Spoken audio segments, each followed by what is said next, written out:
make sure that that program doesn't contain controversial subjects, and you're not impolite to people. No, definitely not, Dad. You know me. I'm never, ever controversial or impolite. Yeah. Okay. Welcome to Conversations with your lovable, never pisses anyone off, never been banned from Facebook or YouTube, never been sabotaged or censored for politely expressing a difference of opinion. Ex-Muslim host Ina, keeping it non-controversial. All right, welcome to panel discussion 6. Today I will be speaking with the excellent podcasters from the legal podcast Opening Arguments, Thomas Smith, the nobody, as he told me to call him, and Andrew Torrez, the lawyer. So you can follow Opening Arguments on Twitter at OpenArgs. Hey guys, how's it going? It's great. Thanks for having us on the show. I know we both have a cold, but it's not electronically transmitted. It's just a coincidence. So don't worry, I know you're not gonna.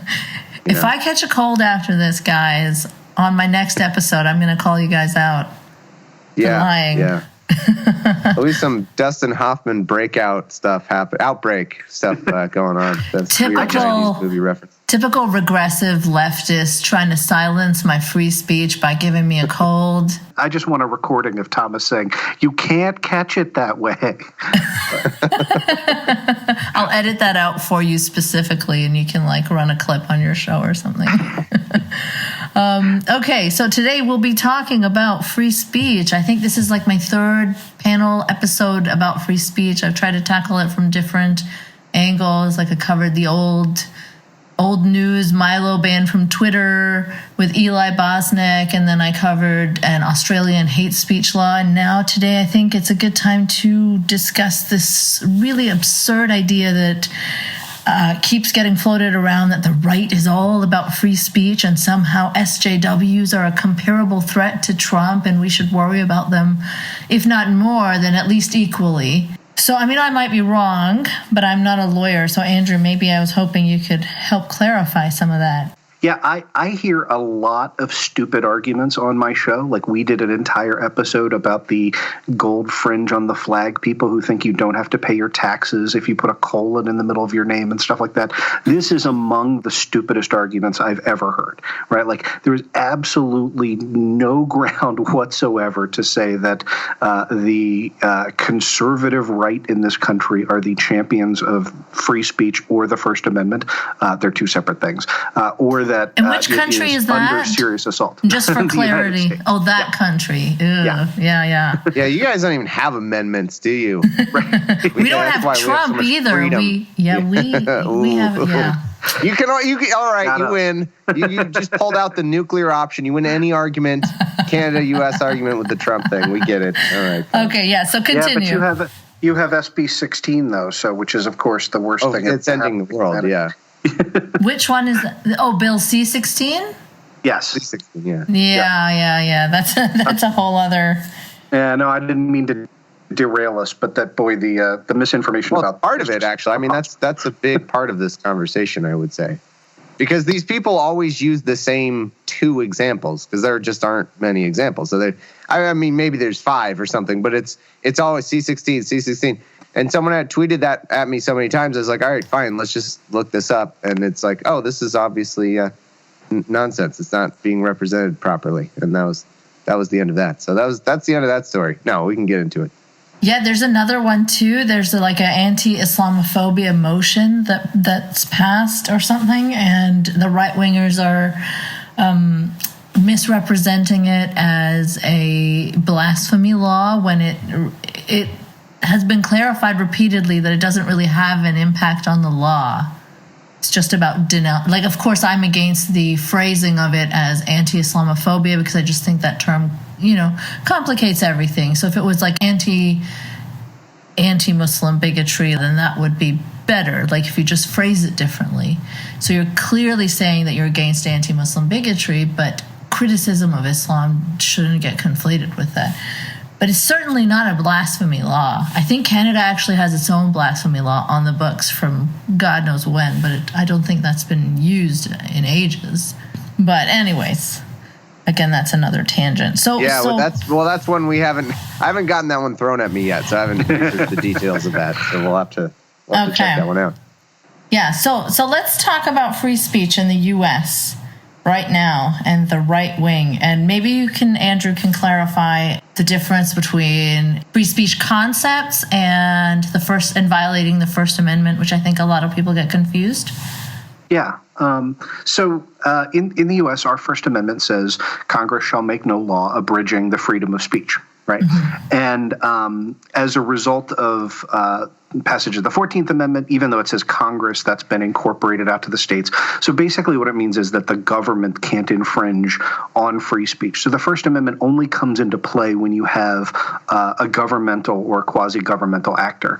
In my mind, like, that's philosophically distinct from the question of freedom of speech as a philosophy. And for example, I think it's fair to say that in the United States, we have a more robust concept of freedom of speech sort of entrenched into our nation's history than you see in Canada or in Europe, where there have been, there isn't an equivalent to the First Amendment. Mm-hmm. And so, there are legitimate questions to be asked on questions like hate speech, for example. In the United States, hate speech is defined really, really narrowly, right? It has to be imminent incitement to likely lawless action, right? So, in other words, you're leading a lynch mob, and that lynch mob is about to attack somebody, right? Like, that's where we get into, hate speech. But something that is kind of a classical definition of hate speech, right? For example,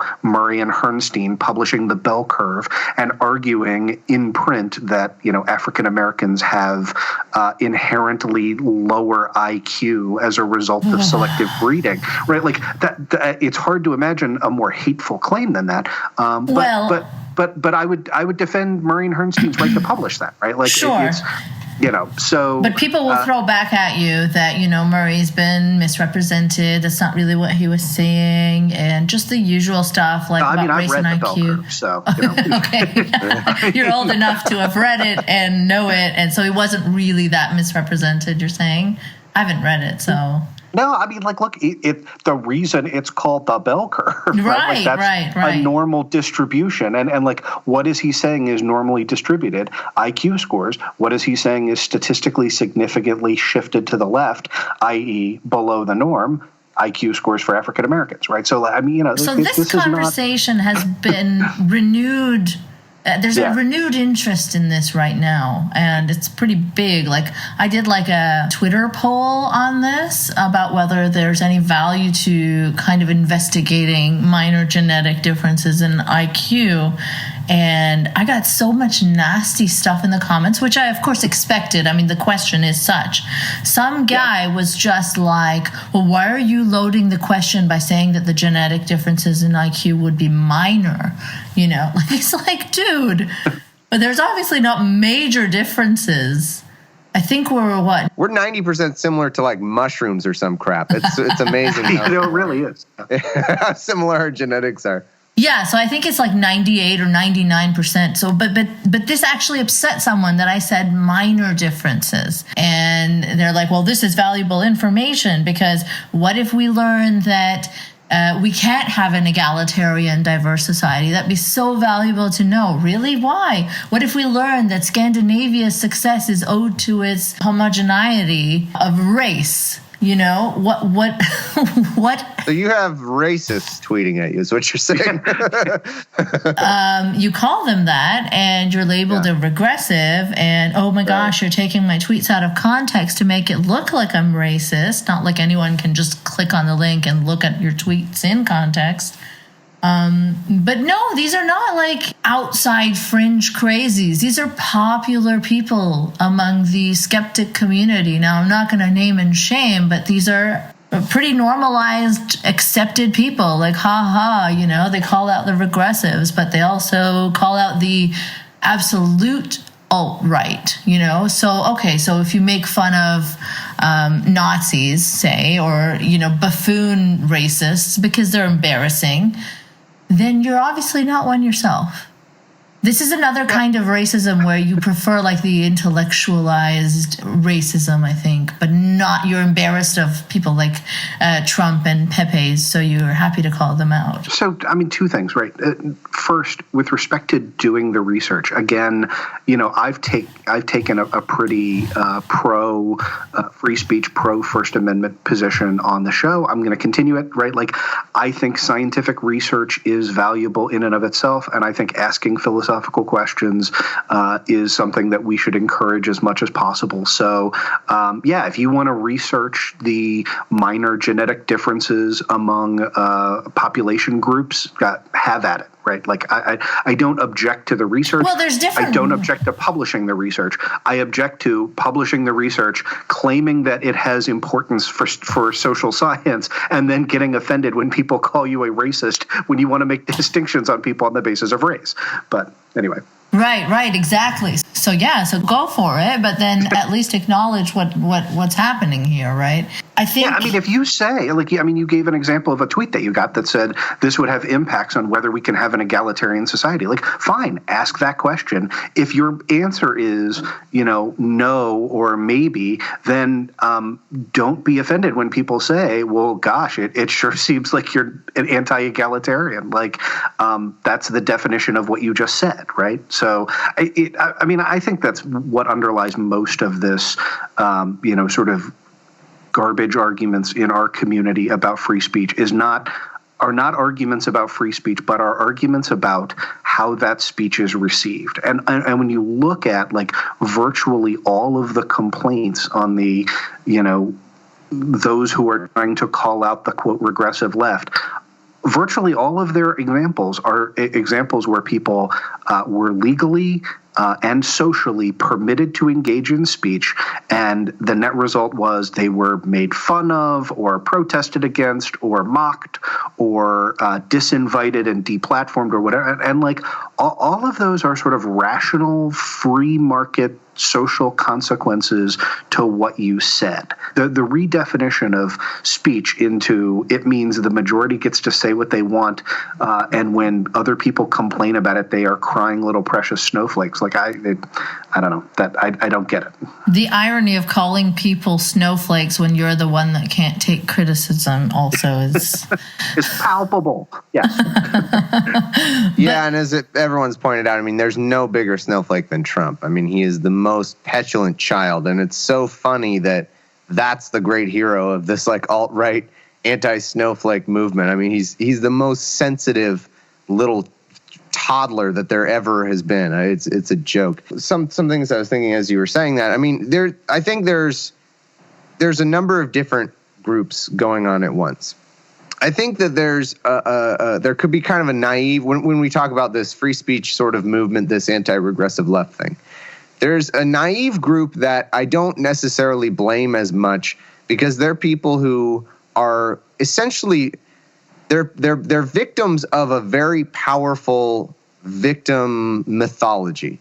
Because like if you make a case that people are taking away your First Amendment free speech rights or anybody's, it's a really powerful claim. And like look at every side has some sort of victim mentality. I mean, there are no bigger victims than Christians in the U.S. I mean, they think they are persecuted. And this persecution complex is a strong thing. I think it really motivates people. And so there's people who see these cherry-picked stories about protests or about college, college is not letting someone speak, whatever. And they're prone to that attack. They're sort of vulnerable because they value free speech, which they should. They absolutely should. So they value free speech, and then they're victims of sort of that misrepresentation campaign, like blowing things out of proportion and following the storyline. But there's like another side to it, though, which is there are a lot of racists and people who probably don't think they're racist, but harbor a lot of racist views, like, most of Trump supporters, the deplorables. And what goes on there is really frustrating because people like Milo, despite the fact that he technically doesn't usually say like outright that he's, things that are racist. They make horrible claims, and there's he said some pretty questionable things, like about Asians having bad eyesight or not being able to drive. Totally agree. But what he does, that whatever you don't like is a joke, and that's what his followers do too. Like if you try to call him on anything, or to one of his sycophants, they just will say, well, I don't agree with all of it. I just think he should have a voice. Like we shouldn't silence him. And it's like, well, tell me what you don't agree with. It's they do this little like shell game of, I want him to be speaking, like I want him to have a platform, but I don't agree with everything. And then if you call something specifically out, well, what about when he said this horrible thing? What about when he made fun of a trans student in front of like a classroom of the trans students, fellow students? It's like, well, I don't defend everything he does, but he should have a voice. And it's this dog whistling, this way of like still having these views being expressed without explicitly embracing the horrible crap he's saying. And these groups are enabling one another. They're allowing this to happen, and frankly, they allowed Trump to happen in a similar way. Well, I think you give them more credit. Like the people who actively defend Milo. There's the people who are just like, okay, he should be allowed to speak, which is fine. I agree with that. He shouldn't be shouted down and whatever, unless he breaks some rules like targeting individuals and harassing them, whatever. But once he did that, he no longer should be. Campuses should take pains to make sure he can't speak on campus. For the most part, I'm usually on the side of don't talk, don't shout down. Yeah, exactly. And speak. But once you get to the point of putting a photo up of a trans student, and he tries to do this thing where he's like, well, it wasn't a student at the time. He's lying. Right. She was a student. She had there's no point in going into it. I did it on my show. If she had taken a semester off or whatever the technicality was. This was, when you look at the date, it was still in the first semester of the year when he gave the talk. Later, she went public in saying she had stopped going to classes at that time, but she didn't transfer out until after the semester. And now he's used that to say she wasn't a student. It doesn't even matter. It's not as though he could have known she wasn't going to classes at the time. That's absurd. Yeah. And he put up a photo of a student, a trans student, made fun of her appearance in front of, jeering students. I mean, that kind of behavior that's over the line for me for a college. To me, absolutely. If you're inviting a future university needs to step in and say, no, this is somebody who has a history of targeting a student and humiliating them. That can't stand. Yeah, if you're targeting individuals, you cannot be invited as a respectable speaker. Views. Yeah, exactly. If you're somebody with questionable views, I actually would fall sometimes on the kind of, I hate to say it, but more on the Rubin side of things. Like when why you have to use it like that? I know. Like just say the other side. Terminology. Yeah. I've tried to find the terminology for this. I don't know what it is. And Rubin's probably the biggest. I mean, he has a bajillion followers now. No, you know what? That's so wrong, because Rubin is just the flip side of the people who don't want the opposing views being heard. He gets outraged at like Super Bowl ads, for fuck's sake. Like he just likes people on the right with the nastiest views having platforms, but he certainly won't care to be a warrior for the crazies on the left doing that. He's most concerned about college SJWs shouting people down or whatever. Yeah. But just to finish the thought, sorry, real quick, because I did a whole episode on Jordan B. Peterson and how I think he's just when it comes to the law, he's completely misrepresenting it. He's profiting off of it. And people refuse to allow me to call him transphobic, despite the fact that that's where the paranoia over this comes from. I mean, really, he said that a literal quote was, you can be arrested and prosecuted under hate speech law for criticizing someone's choice of fashion, which is a complete misrepresentation of this law. It's not even close to that. He's completely wrong. And you have to ask, like, where does that kind of paranoia, that paranoid delusion about jackbooted thugs arresting you, like, where does that come from? But anyway, there was a video where he was speaking in some sort of classroom and people were just shouting him the entire time and like making noise. And, I saw that. It's the bullhorns and stuff, and like that. I don't support that. No. I think that you should protest outside or whatever. But same as what happened with Miriam Namazi. Back at Goldsmiths. Yeah. I don't support actively stopping a group from being able to hear somebody, provided they haven't gone full Milo and targeted a specific student. Right, and I don't think Jordan Peterson ever has done such a thing. He's very careful in how he speaks. I mean, he's a respectable professor that doesn't single people out and attack them or whatever. He does have very weird, disturbing views, which I don't agree with at all. But the way that they were shouting him down in that video was so wrong, and it just makes the people opposing him look bad. So there has to be a better way to counter him, and that's with better arguments, better calm, cool-headed discussions with people like him. You can't just like silence him. Yeah, I mean, I think it's important to differentiate between the concept of academic freedom, which is the idea that on a college campus, in a classroom and in student organizations, you should have broad access to as many differing viewpoints as possible, right? So, like, I would be so on the one hand, right? That's one set of concepts, and then ceremonial events, right, where a speaker is there and is representing the university, right, like a commencement address or something like that, right? And so, for example, I think every school in the country ought to feel free to bring on, like, Ken Ham or creationists or whatever have their student organizations bring them on, because people should see that, right? But and not as truth, though, right? Right. Well, that's what I'm saying, right? That's the differentiation, right? But it's a campus group. He can present it as truth. I mean, it's an opinion. That's exactly right. Bring it in, and like he's not going into the curriculum. That's the point. They're not. These people aren't inviting him to biology classes to teach. Okay. I mean, they're campus groups that like little hobby groups, like the Goldsmiths example with Miriam Namazi. That was a campus secular group. It's not as though everything Miriam Namazi says is like the God's honest, going to be a documented scientific fact. That's just not how things work. Like, she's probably going to be wrong about some things on a university. That doesn't mean we're poisoning people's minds. But I don't know about Ken Ham going into a university and saying, well, creationism is the truth. It just, I guess he's within his rights, but it just seems very odd to me that a university would invite him on and not leave him unchallenged to like talk to students about creationism. Well, but that's the second half of what you've left out that I wouldn't, right? Which is to say, if I were a university and I had a group that brought in Ken Ham, I would make sure I brought in somebody else who is an evolutionary biologist to come in and say, here, you just heard, if you went to the show, you just heard an hour's worth of goddamn nonsense, and like, here's why that is. And that's to me, that's the sort of give and take. I'd never heard of creationism until I took a geology class in college because I was not a hard science major, and we had like a week in which the professor was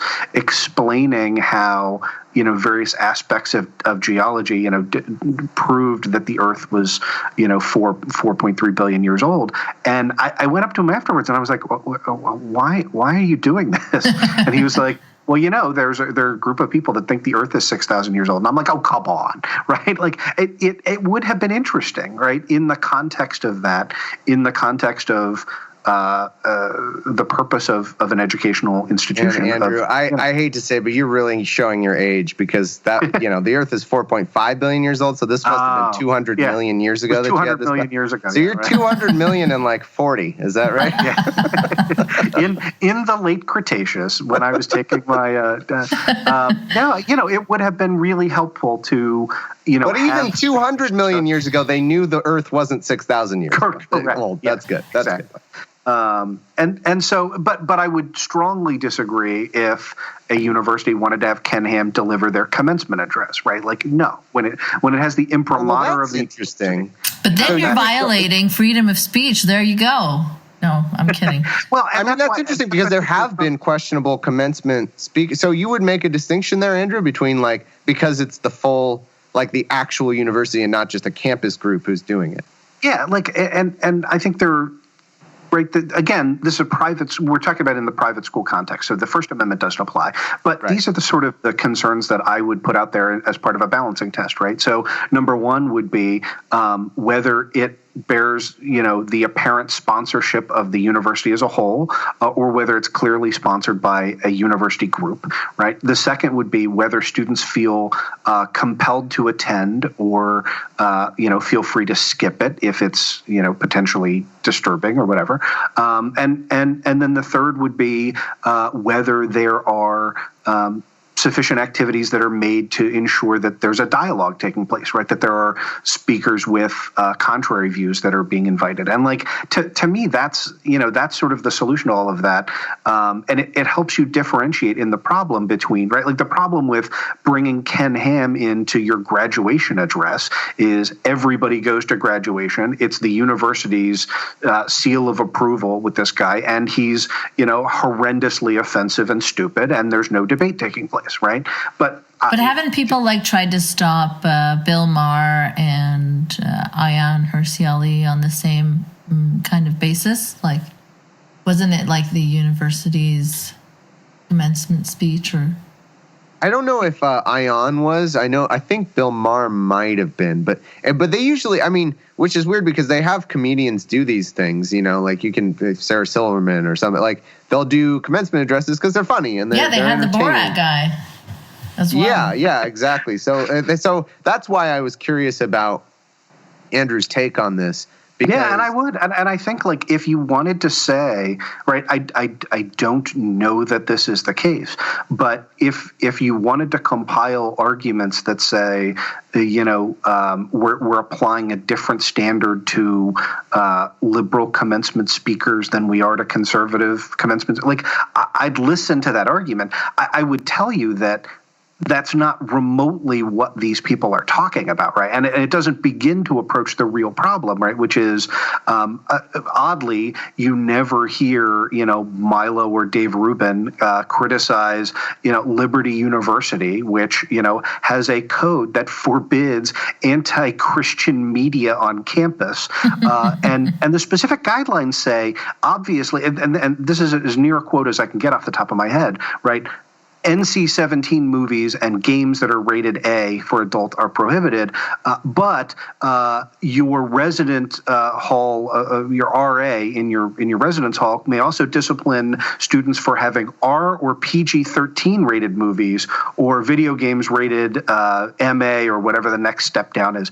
And I looked that up, and we're talking about screening Star Wars: The Force Awakens or Titanic, because there's the one scene with the boobie, and that's actually how lawyers officially. For listeners, Andrew went to Harvard Law. That's the official way a Harvard Law lawyer talks about that is the one scene with the boobie. Just so everybody's a single clear. boobie. Well, I thought there were both. Well, we'll have to examine it. We'll have to go back and look at the evidence. But also, Andrew, on question. So I thought one was hidden. Anyway. Question. I thought that free speech was liberal values like free speech were now becoming conservative values. I was told. You have. That you cannot find a campus, right, on the left that is the equivalent of Liberty University. You can't. Yeah.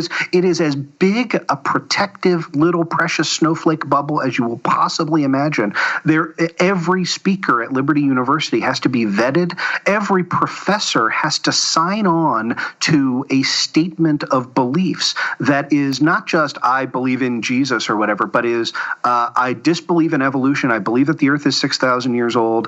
I believe in the inerrancy of the Bible. That is the hardcore hard right Christian conservative evangelical approach, and 100% of their speakers are vetted by that same committee. So in other words, your professor can lose his job if in class you ask, hey, doesn't this piece of evidence suggest that the Earth is actually 4.5 billion years old? And if the professor says, that professor can be disciplined and fired if he doesn't say, absolutely not, for Scripture teaches us, blah, blah.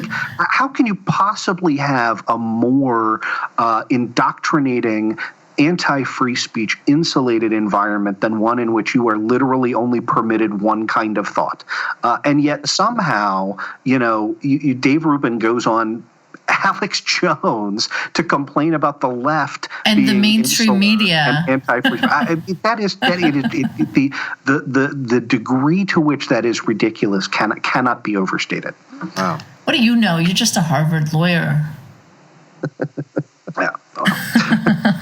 But he has technical law babble like the scene with the booby. That's how you know he knows his stuff. Look, I mean, this is what baffles me about these, these counterparts of social justice warriors that are like these free speech warriors that, take the concept of free speech and extend it into everything. You can't block them. You can't, curate your own Facebook page because you're supposed to just stand there and listen to them screech hate at you.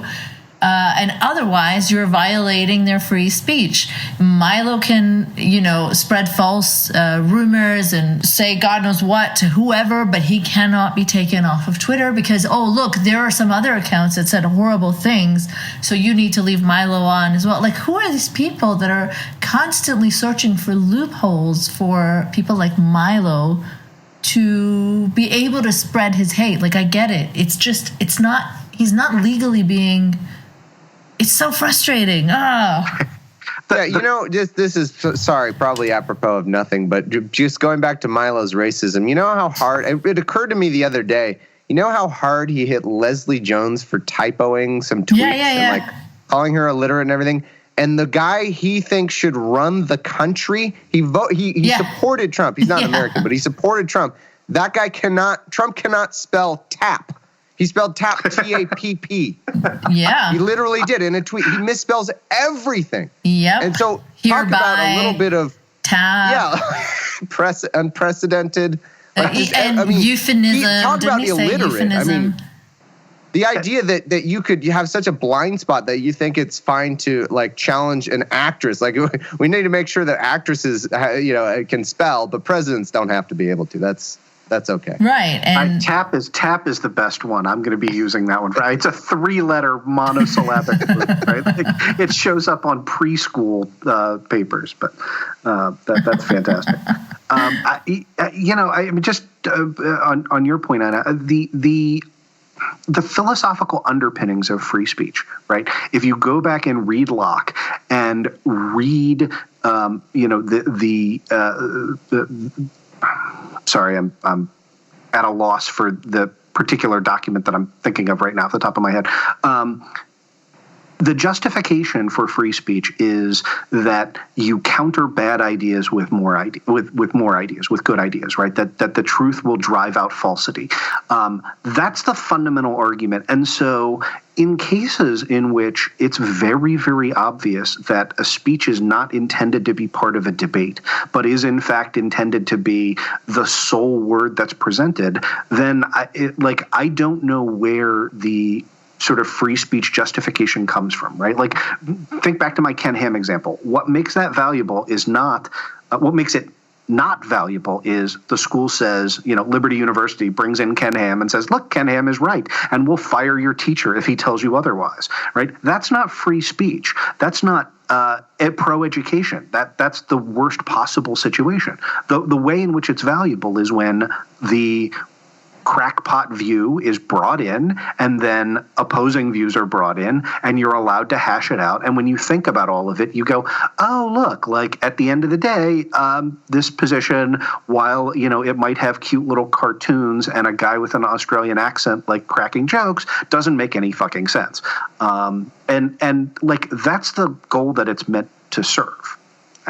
Yeah. So basically what Dave Rubin claims he's doing by letting all these crazies on his show, but like leaving them unchallenged or even leaving his audience without adequate information about who they are and why they are so controversial, like having a rape apologist that uses the term rapefugees to talk about why, Muslim migrants are awful. It's just...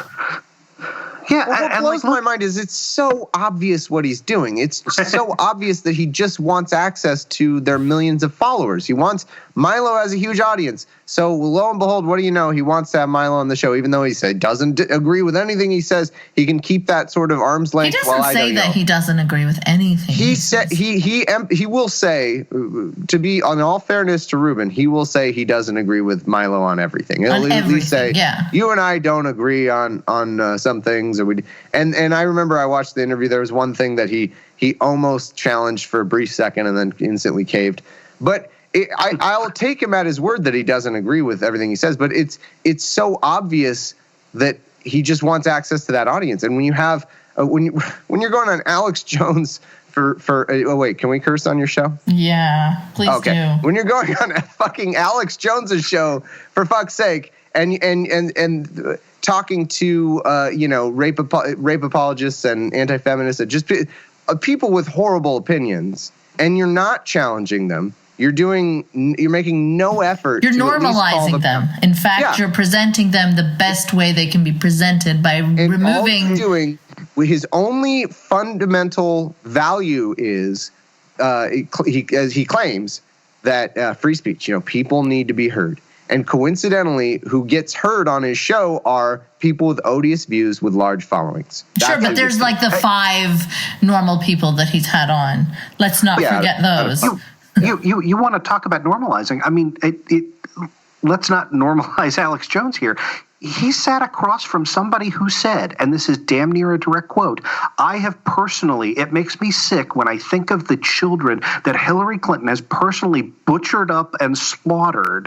That is, to sit opposite somebody who was accused Hillary Clinton of murdering children is just... No. Clearly, the real problem in this country is how the left has. Are you kidding? And you know how he did that too, Andrew? Is he's made his. It's an interesting bit of psychology where Ruben has what he tweets all day, and what those kind of people tweet all day is they make fun of overreaction, what they think is overreaction. They make fun of people being sensitive. And when he announced he was going on Alex Jones, if you notice, I can't remember the exact tweet, but it was something like, get ready, reactionary, or something priming the fact that he was already undercutting anyone who was going to react with the horror that they should react with the totally justified horror that he would go on Alex Jones's show and legitimize that guy.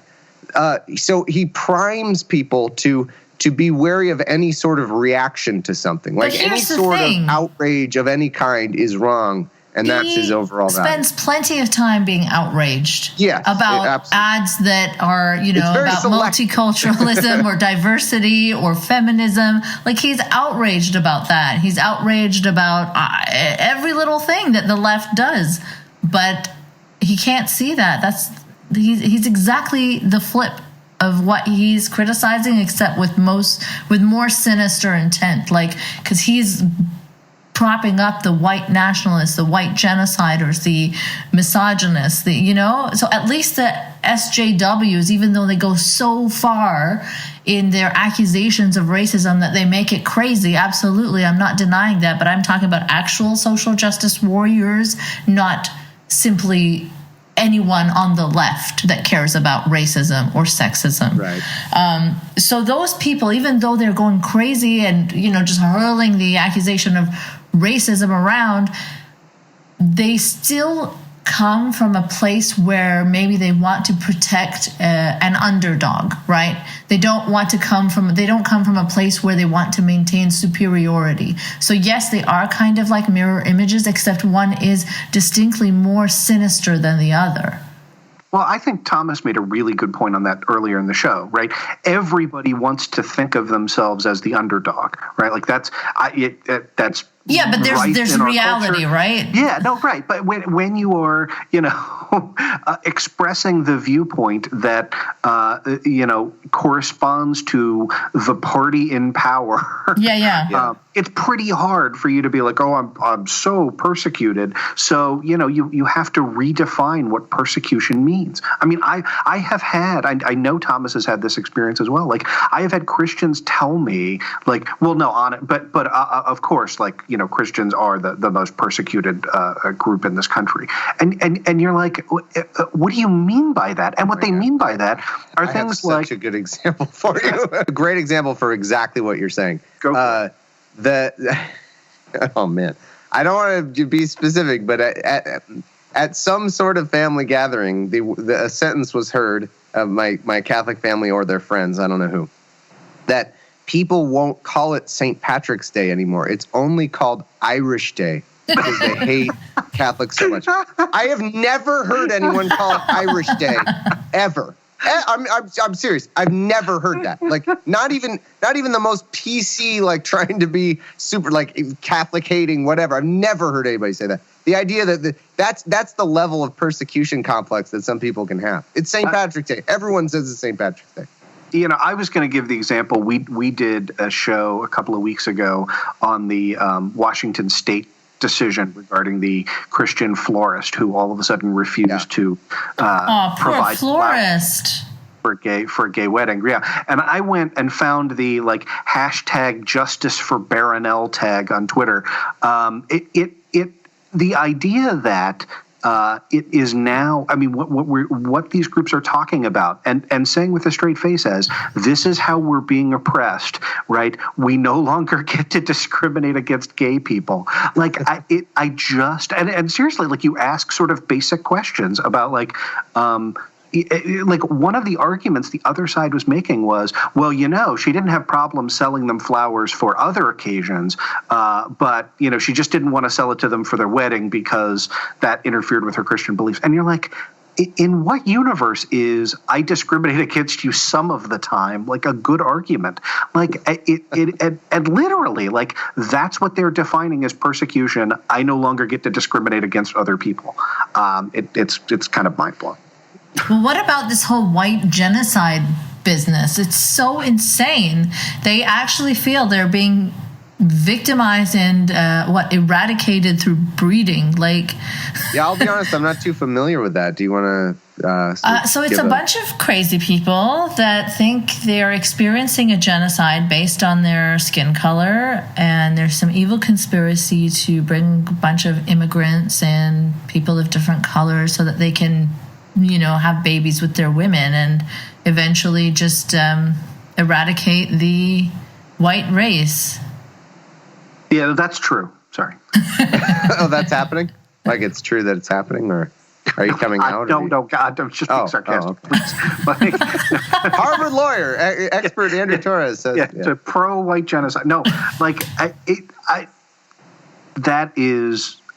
I mean that language is unchanged from history of what it means to be like the core of racism, right? Like, it is. I mean, that's where that is the whole mud people and inventing in the 18th century categories of how much African American blood you had in your system.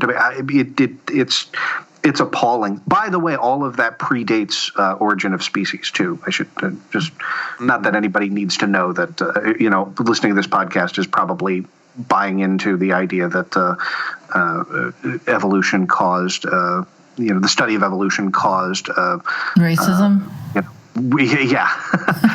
Clearly not. But I mean, even in a population level, like the outbreak, because people were familiar with selective breeding prior to the Origin of Species. Obviously, prior to having a theory of evolution, you still knew, how to, without having a coherent scientific theory, people knew how to grow crops and breed dogs and breed cattle and that sort of thing. Right, and people will use things to justify their hatred, right? They use religion to justify racism as well. It doesn't mean that religion created racism. I think it's our innate tribalism that does that. But if you can find a really good way to justify your racism, then you're going to do it. Whether you use whatever pseudoscience or, you know, say that God intended us all to be separate. That's why he didn't. That's why he made separate races. Otherwise, he would have made us all the same. So that's why. Can I throw a bone to religion here? I do want to say that people of religious faiths do find themselves on both sides of a lot of social issues through history, and indeed, like, you know, when you look at things like the Trail of Tears and the Indian Relocation Act of 1830, like the opposition to essentially exterminating the 5 civilized tribes in this country mostly came from religious quarters. From but also the KKK was inspired by religion. I'm as atheist, and I mean I work for the scathing atheist, right? Like, I mean, you will not find me, but I think it's fair to say, you know, that there, when we point out that you know, that religion can co-opt you know, our worst impulses, that it can also co-opt some good impulses as well. I felt the need to be fair there. Sure, that's fair. I wanted to throw the 0 religious listeners to this podcast a bone. There's one dude out there that's thanking you. Yeah. That's like when I start talking about on my show, I'll be like, there's got to be like 3 Trump supporters that listen to my show. And sure enough, I've heard from maybe about 3 that listen to my show. Well, you're down one after your interview with Bob Price. Yeah.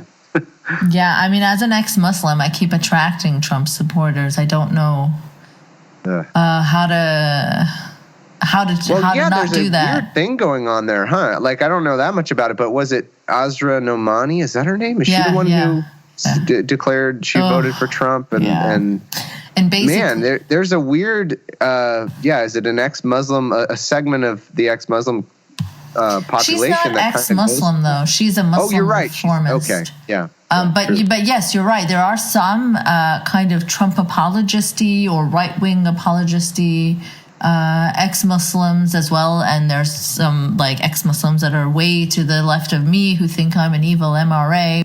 I talked with Ali Rizvi a bit about this, and he phrased it in a very positive way. That just the fact that there are so many now different splinters, it shows that it's grown. Before, we were just so happy to discover each other that just being ex-Muslim was like, oh my gosh, amazing, there are more of us.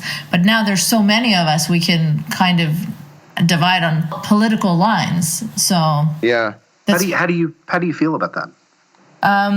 Like right-wing ex-Muslims, I feel the same way. I mean, the splintering, like, I mean, you sort of just outlined kind of the two, you know, on the one hand, you know, you're seeing those right-wing voices, but on the other hand, you know, the splintering means that, you know, you're being recognized as a larger, you know, community and not like a monolithic, you know. Well, here's the thing.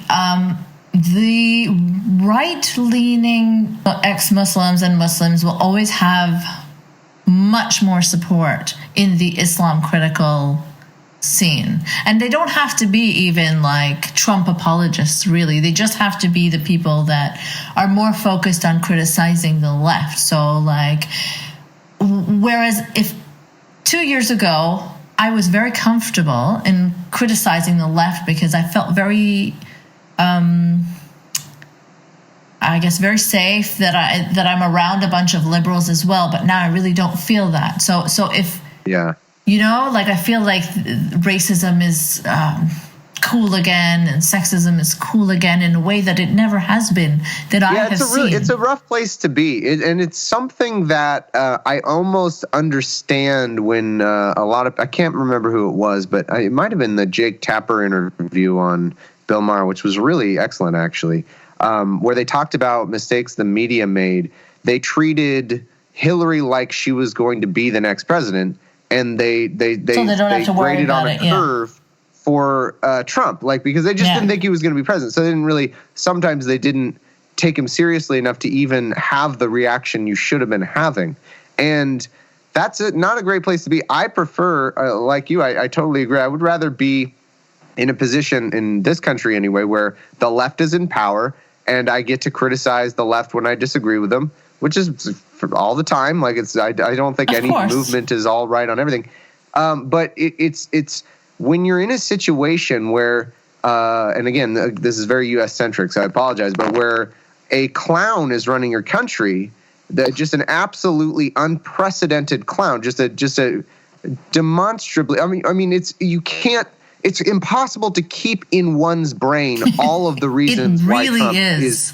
It really is. And that really he benefits from that, by the way. Yeah, he absolutely benefits from people not being able to just keep track of how many ways he is an idiot, just an absolutely outrageous moron, tweeting that Obama wiretapped him and misspelling tap in the process. I mean, this is just...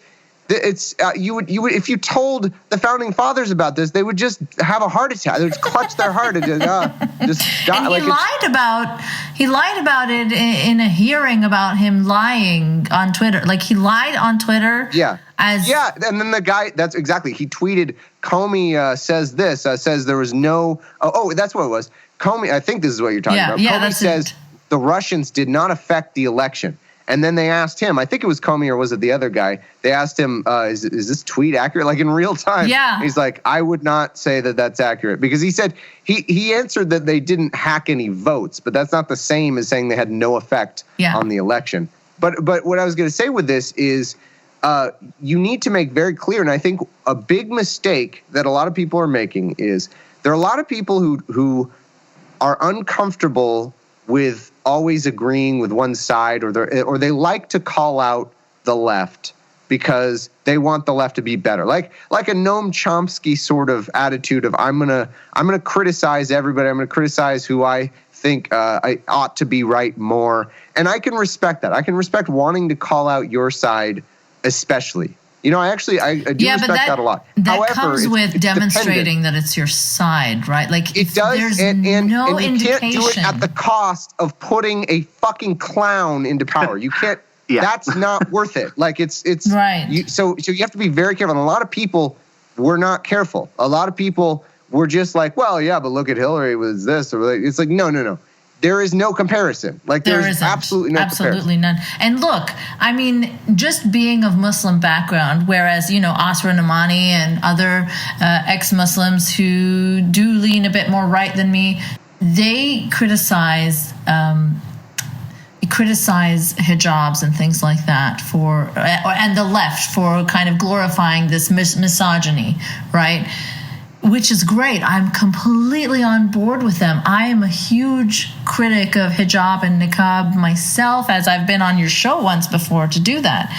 But when you vote in, when you're writing articles about how you're the Muslim Trump voter, you really can't do that with any moral high ground. Like, not only did Asra vote for Trump, but she's an active apologist for every horrible misogynistic thing. So she's not backing down at all.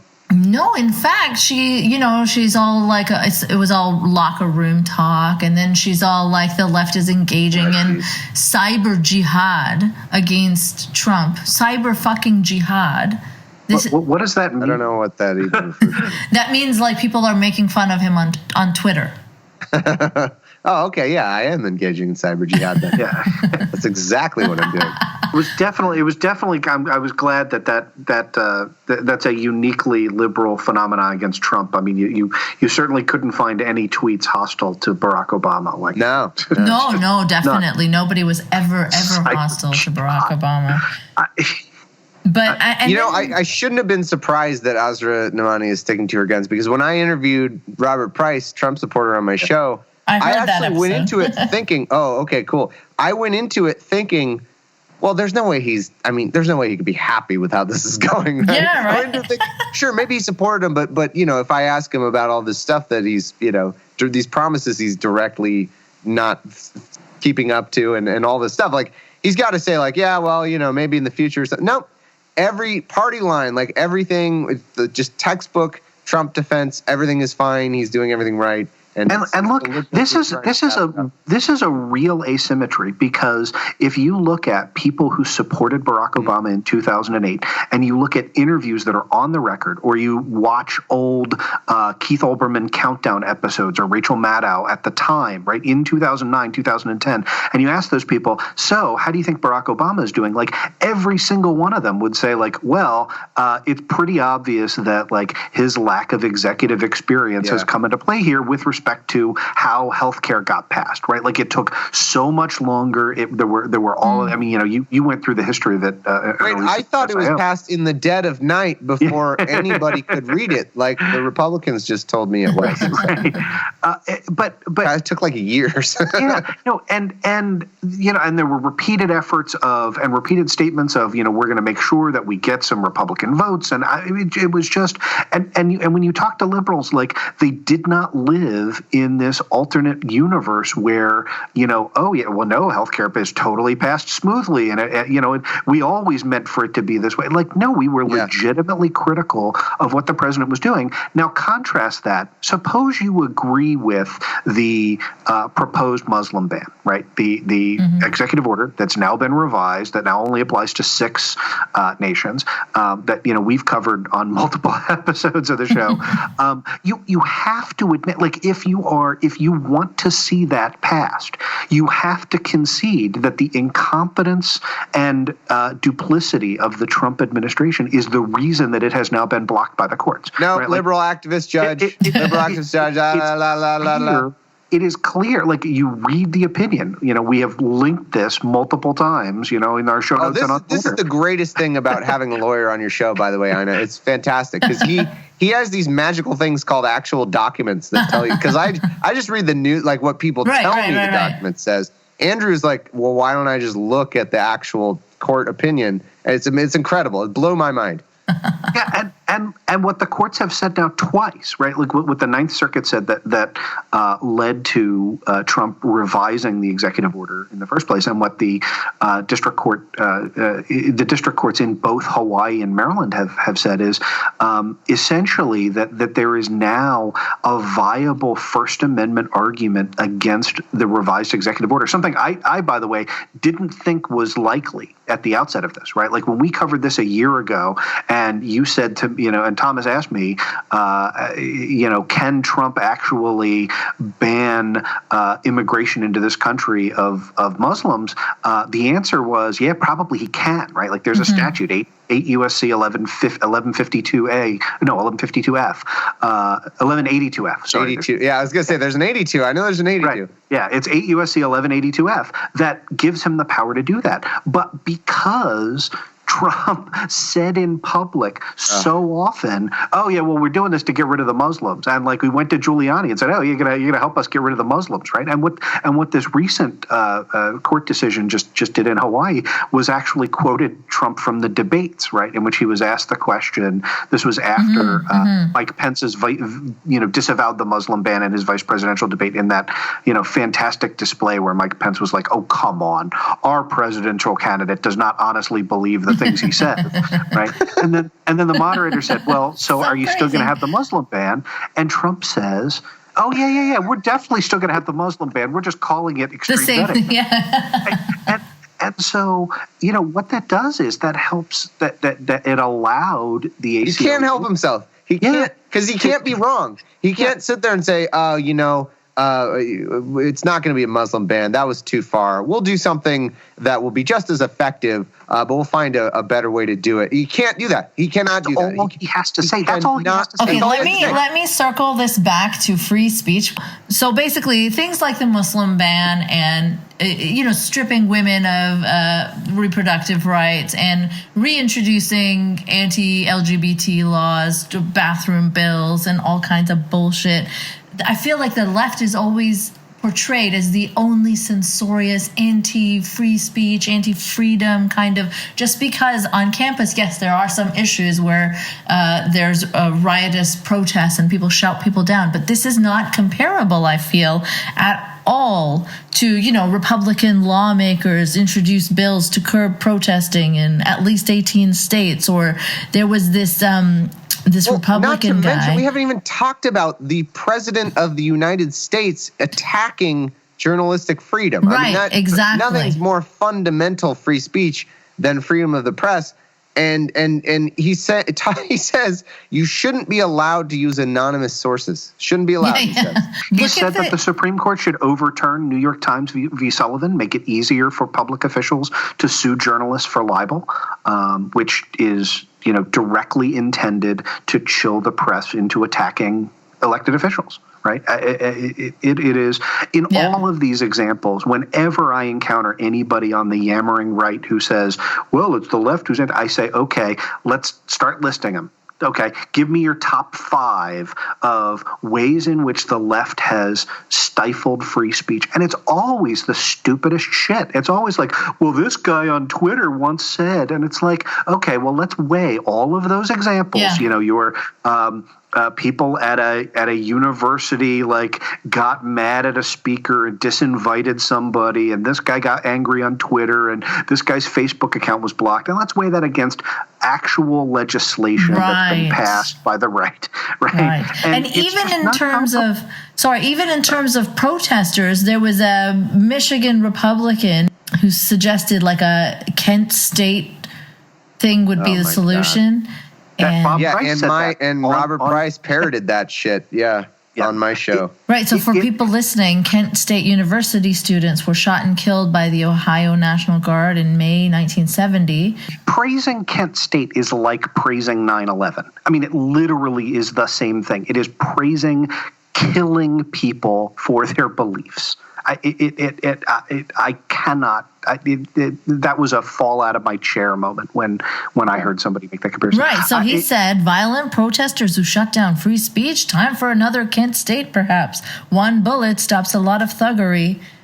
And there's this idea. And it goes with the Berkeley protest with Milo too. The people I talked to a Berkeley student. I've talked to actually 2 now, incidentally, about this thing. It's not Berkeley students who are doing this. It's a group of anarchists who go and want to cause shit.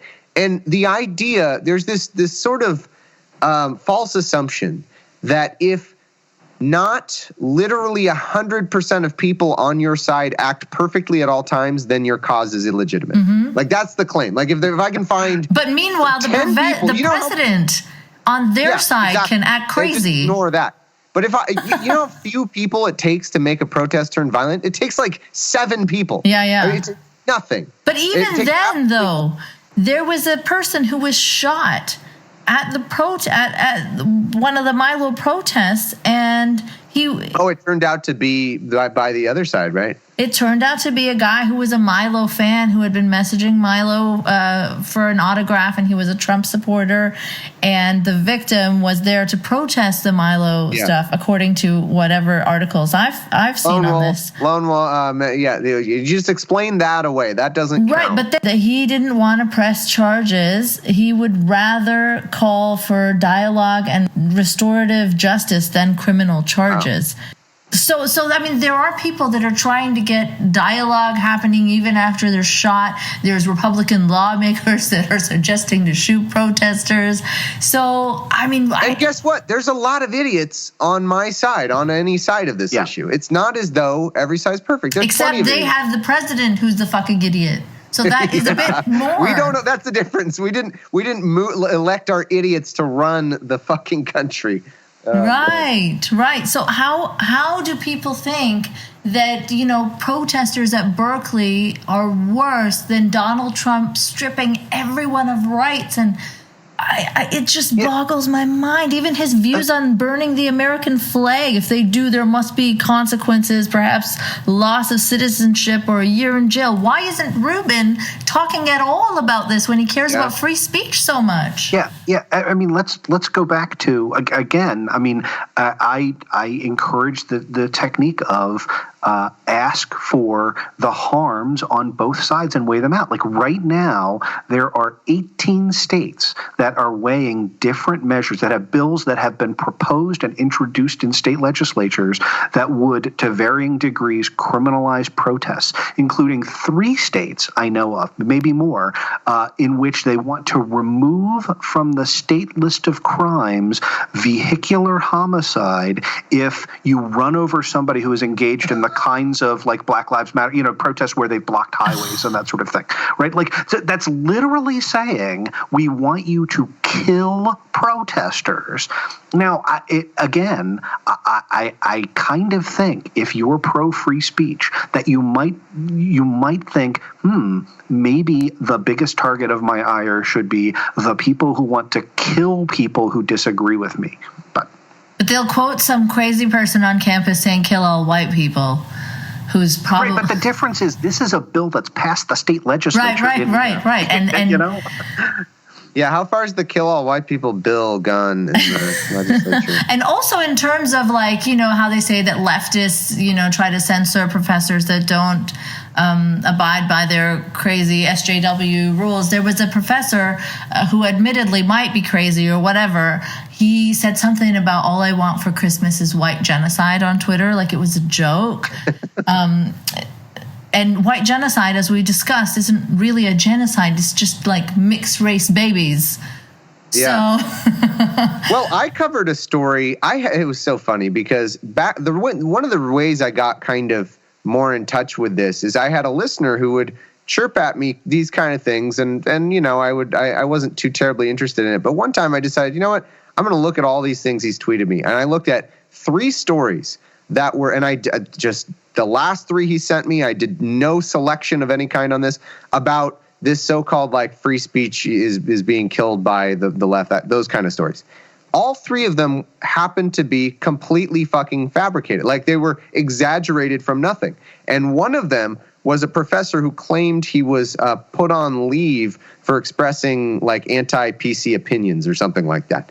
And I'd have to go back to dig up the examples, but the university published all the exchanges, the emails, because this guy was making the media rounds, because this sells. Yeah, of course it does. Yeah. This sells like crazy. He was making media rounds, and this the university, the chairperson published emails where the person was like, hey dude, who's professor who's taking leave, I thought you told me you needed this time for your family or something. Why are you going around saying we put you on leave for this? This is not accurate. I thought, so he's like, do you not need this leave time then? Because you don't have to take it. And they published these emails. Doesn't matter. The guy was, just a misunderstanding, whatever. He's knowingly going around misrepresenting what's happening to fit this narrative because people love it. Like Well, it does happen. Like it has happened.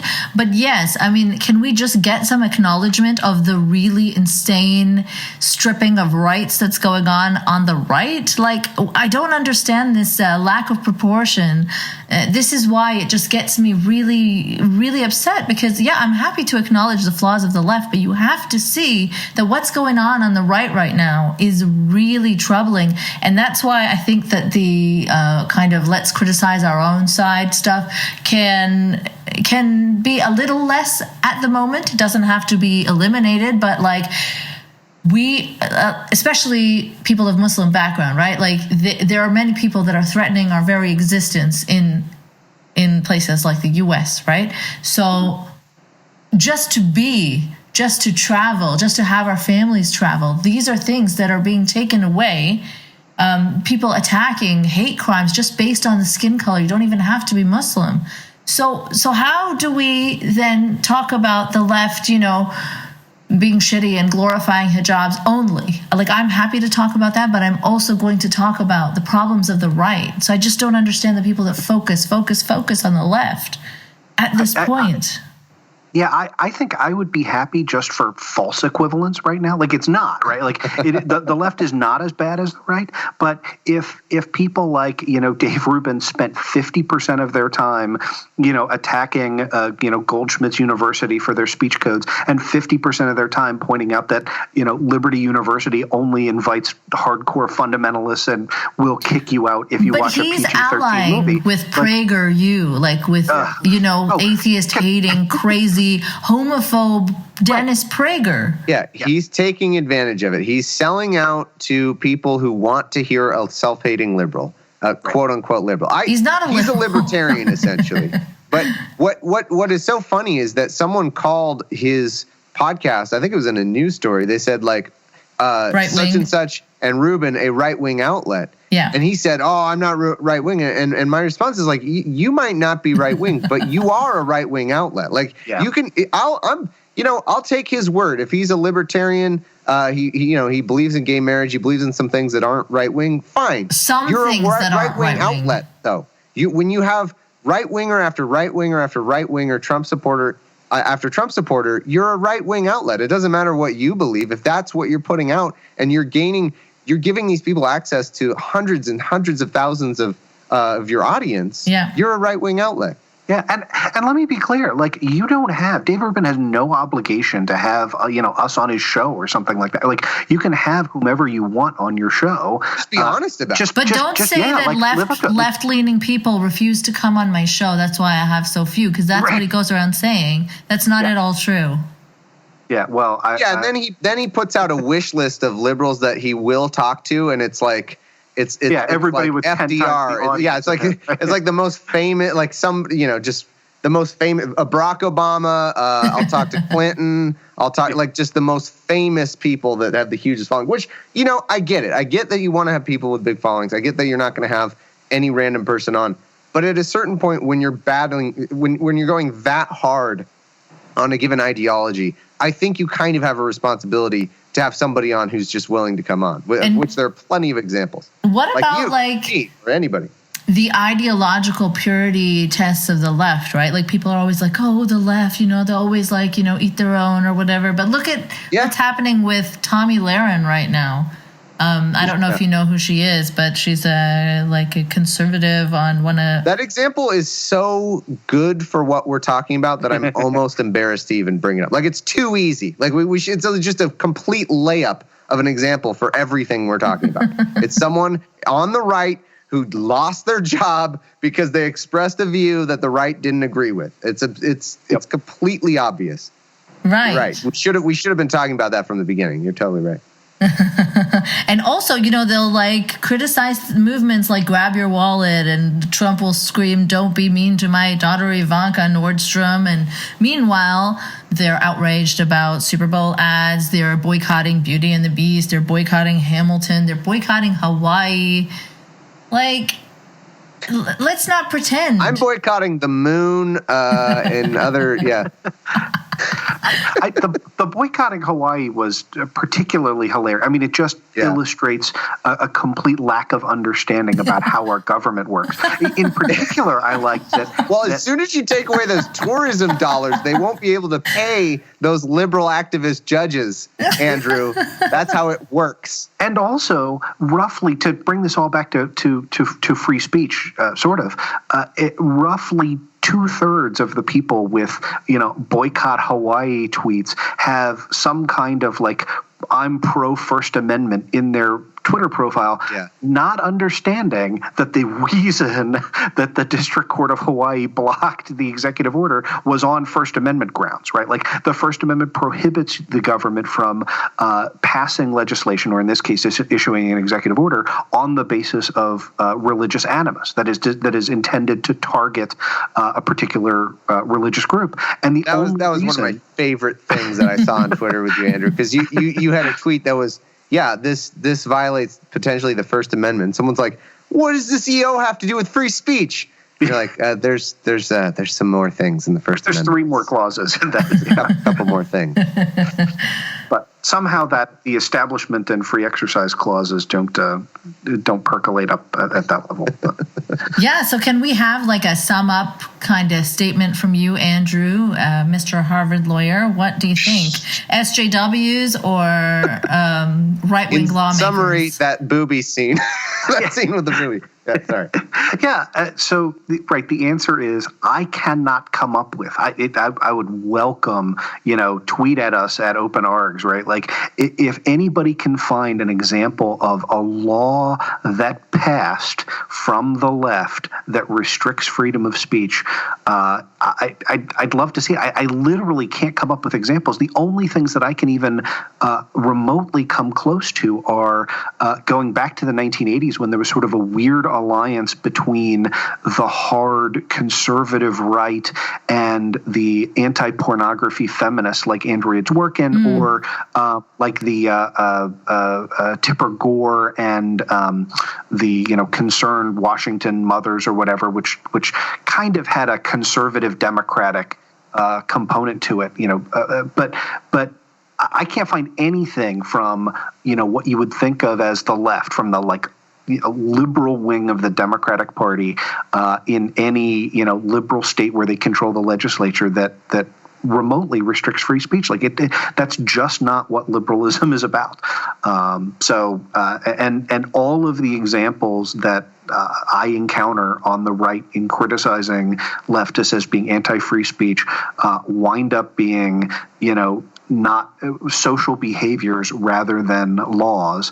And in those cases, as we've pointed out with the, Titanic and whatever, the right is far more guilty than the left in terms of having isolating social codes in their little enclaves. So yeah, it's garbage. It's completely false. Excellent. So basically, I think we can agree that we do acknowledge there are some crazy peeps on the left, and we're happy to do that. But we can't do it at the cost of ignoring what the lawmakers and President Trump are doing constantly in our face so many times that it's hard to keep track of. So that's really my only gripe. I'm happy to talk about the loud, shouty, lefty students yelling at Jordan Peterson, which they shouldn't have done, but I really just don't think it's comparable. That's all.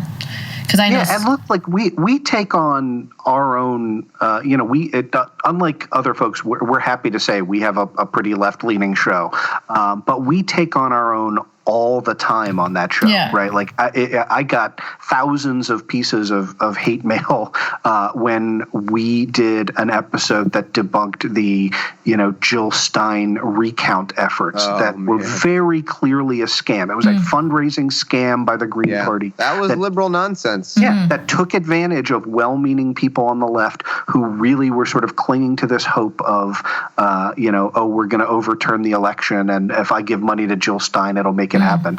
And the reason we took that on was because that was a real problem. She raised $7.5 million off of those people, and we wanted to make sure we got out there and did our part of saying, please do not give this con woman money. I think all of us are happy to call out the excesses of the left when they are there and when they pose a danger to people, but that just isn't the overall. Like Thomas and I both have that. We both used to be kind of like the most conservative people among in the Democratic Party, right? I'm used to. I enjoy fighting with liberals. Yeah, right? yeah. I mean, that's what I'm not used to this shift in my own politics yet, because till last year I was all heavily criticizing the left, but right now I'm like, wait a minute. It has to. It goes back to what I was saying earlier. It's context dependent. Yeah, exactly. I'm sorry to use a Nazi Germany example, but when Hitler's going into power, you don't want to quibble about your minor differences in domestic and someone's going to call you a hyperbolic, crazy leftist. Forget that. Okay, but no. Let me counter that. 1 second. 1 second. Tim the Tool Man. Is that better? Tim the Tool Man Taylor, Tim Allen. Oh, yeah. He went on some show talking about how being a conservative in Hollywood is like living in 1930s Germany. And some other conservative writers said it's like wearing a Make America Great Again hat is like wearing the yellow star. What is wrong with these people? Yeah. It's just like years ago when who's the guy? Oh shit, who's the guy that Ruben just talked to that had the talk show? I always forget his name on Fox News. That the Mormon guy. What's his name? Glenn Beck. It's just like when Glenn Beck was calling out. Part of the News Center. Decided to all of a sudden call out people for using Nazi references, and then I think it might have been on the Daily Show. They played like 17 clips of him saying like Obama was. You know who else did this? The Nazis, like just over and over. Like he constantly made Nazi references to Obama. Yeah. But anyway, I could switch to Lord of the Rings. Like if the minute Sauron's in power, it's time for Gondor to stop quibbling over minor policy differences or something like that. Is that better? Is that more? I can't. Who's more evil, Hitler or Sauron? I don't know. We'll have to let the nerds decide. Yeah. Yeah, Hitler nerds out there. History nerds / Lord of the Rings nerds.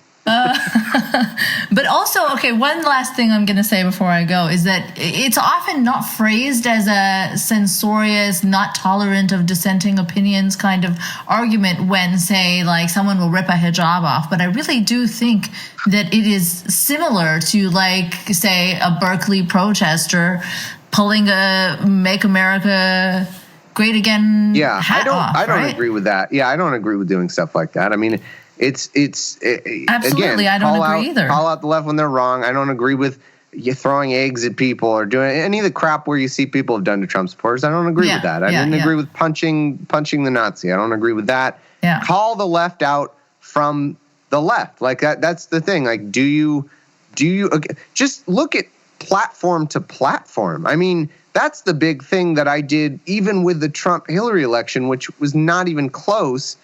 Stop this false equivalence. Just look at Republican X versus Democrat X. Whose platform do you want running the country? And it's not even close. I mean, the Republican platform, as we're seeing now, is a disaster. But people just lose their minds when they think that, when they've been fed this narrative that one side is going after free speech. People really lose their minds, or they're just cynically kind of playing into that, and they're secretly Republican, which might actually there's a whole crew of those stealth right wingers out right now. Too embarrassed to say they're on the right, but they will defend the right on everything and shit on the left for everything. So yeah. Anyways, guys, it flew by. It was such a pleasure talking to you both. You'll have to come back and do this again. And do you mind if I, pretty relevant news. Do you mind if I kind of let people know what I'm going to be doing in a few months? Absolutely. What will you be doing, Thomas? So through some miracle stroke of luck that did not involve, by the way, Ruben seeking this out in any way, shape, or form, I will be speaking to Dave Rubin at a conference September 30th. It's called Myth Information. Just Google that, Myth Information. I think this is important. For all I know, I feel like this is going to get undone somehow, but no, it's public. I can announce it. I'm going to be talking to Dave Rubin, and it'll be a chance to really try to bring some of these arguments up to the man himself, something that I've been dying to do, something that a lot of us have been wanting to do. So do a good job, please. Don't. Oh, don't worry. Don't suck up. Don't be all like, oh yeah, you're such a huge fan. All of a sudden. What I want to say though to your audience and to anybody who if you can support that, like go or buy the viewing ticket or anything you can, because honestly, I feel really grateful. They're taking a bit of a chance, like with me. I think. I mean, they've been willing to let me do this and to put their kind of money behind someone who's not as well known as Ruben. A nobody, as I first introduced you. Really a nobody. So if anyone, if you can make it out, I would really appreciate it if you can support it or do the live viewing. It's going to be, I think it'll be an important conversation. It's definitely going to be inspired by Ina for sure. The work you've been doing, Andrew, absolutely the work he's been doing as well. I'm hoping to do a good job of summarizing and presenting the arguments that we all, our little kind of group of resistance to this narrative, have been putting out there and get it more seen. So we'll see how that goes. But that's what I'm going to try to do. Awesome. We're all rooting for you, and I look forward to it. I want to see what happens. I hope Ruben doesn't cancel upon hearing that there was a cuck on the Totally Regressive show who announced that he would be talking to Ruben. So hopefully this happens, and hopefully his people apparently have agreed it's happening. So I don't know. Maybe they didn't. Maybe they didn't vet me. Who knows? I don't know. All right. Well, if they back out, boy, we will have like so much precious snowflake to. Oh, you're right. Yeah, I mean, surely you wouldn't back out of a conversation like this. Otherwise, you'd be a regressive cuck snowflake, right? Isn't that? Can we all agree that that only works? Out? That only works one way. I'm afraid. You're right. Well, look, we could try. We can try. All right. Well, Andrew, is there anything that you wanted to mention before we end the conversation? I thank you very much for having me on, and I would just like to plug our show again, which is Opening Arguments. So if you like this kind of thing, then you will probably like that kind of thing. It's a sort of lefty-leaning show where we tackle legal issues, and the idea really is to take stories that are important, that have a legal component to them, that are just getting misrepresented, and kind of help you understand that. So, one of the things that somebody sent me earlier today was they're watching the Gorsuch nomination hearings, and when the questions came up about Chevron deference, they were like, I know what that means thanks to your show, and that was really, really cool to hear. So that's my plug for my show. Awesome. You guys are doing great stuff, so keep it up. And thanks very much. You are as well. I'm so jealous you absolutely. Got to of the guests that you've been lining up. It's incredible. You've not been us, having not some us included.